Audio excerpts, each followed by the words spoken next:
श्रीराम जय जय राम. श्री अनंतकोटी ब्रह्मांड नायक राजाधिराज सच्चिदानंद सद्गुरु श्री ब्रह्मचैतन्य महाराज की जय. जय जय रघुवीर समर्थ. श्रीराम. श्री ब्रह्मचैतन्य गोंदवलेकर महाराज प्रवचन. 3 मार्च. प्रपंच जरुरी पुरताच करावा.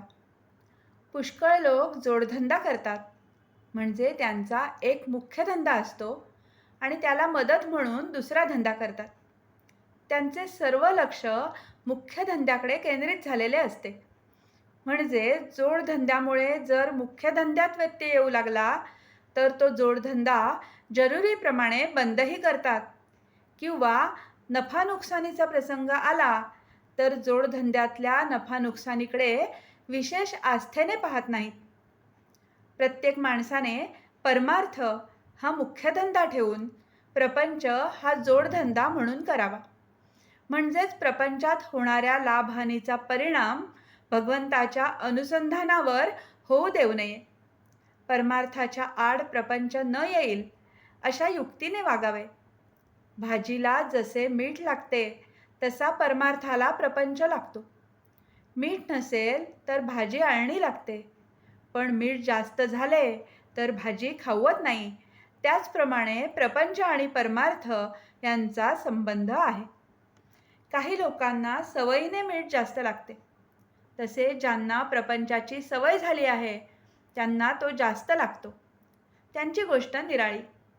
पण ज्यांना प्रपंच नवीन सुरू करायचा आहे त्यांनी तरी तो बेतानेच करावा. भगवंत डोळ्यांपुढे ठेवून वागावे. प्रपंचात व्यवहार जतन करावा खरा, पण प्रपंच हाच काही सर्वस्व नव्हे. भगवंताचा विसर हा कोणत्याही कारणाने झाला तरी तो बरा नाही. मग प्रपंचात सुखसोयी असल्यामुळे तो होवो, किंवा प्रपंचात दुःख झाल्यामुळे होवो. प्रत्येकाला प्रपंचाची अत्यंत जरुरी आहे, पण आपण त्याला वाजवीपेक्षा जास्त महत्त्व देतो आणि त्यामुळे सर्व बिघडते. प्रपंच पाहिजे आणि दुःख नको असे म्हणणे वेडेपणाचे आहे. मूल असेल तर ते कधीतरी आजारी पडायचेच. प्रपंच हा कुणाला सुटला आहे? हा प्रपंच, हा संसार भगवंतानेच उत्पन्न केला आहे, तर तो कुणाला तरी सुटेल का? तसा नुसता प्रपंच तापदायक नाही, तर आकुंचित प्रपंच हा तापदायक आहे. ज्याप्रमाणे आपण आपल्या या खिशातले पैसे त्या खिशामध्ये ठेवतो, त्याचप्रमाणे प्रपंचातले आपले मन काढून भगवंताकडे लावावे. तसे करण्यात समाधान आहे. नवरा बायकोचे ध्येय एकच असेल तर त्यांचा प्रपंच सुखाचा होतो.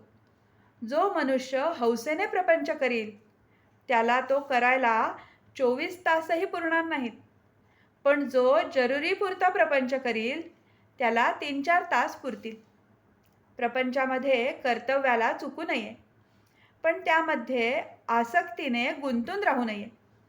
आपले व्यवहाराचे कर्तव्य मनापासून केल्यानंतर त्याचे फळ रामाकडे सोपवावे. रामाचे नाव शक्य तितके घेऊन आपले मन त्याच्या ठिकाणी चिकटावे, यासाठी त्याची मनापासून प्रार्थना करावी. आजचे बोधवचन. प्रपंच हा मोडक्या वस्तू नीट करण्याचा कारखाना आहे.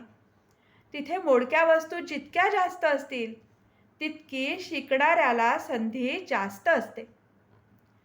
जानकी जीवन स्मरण. जय जय राम.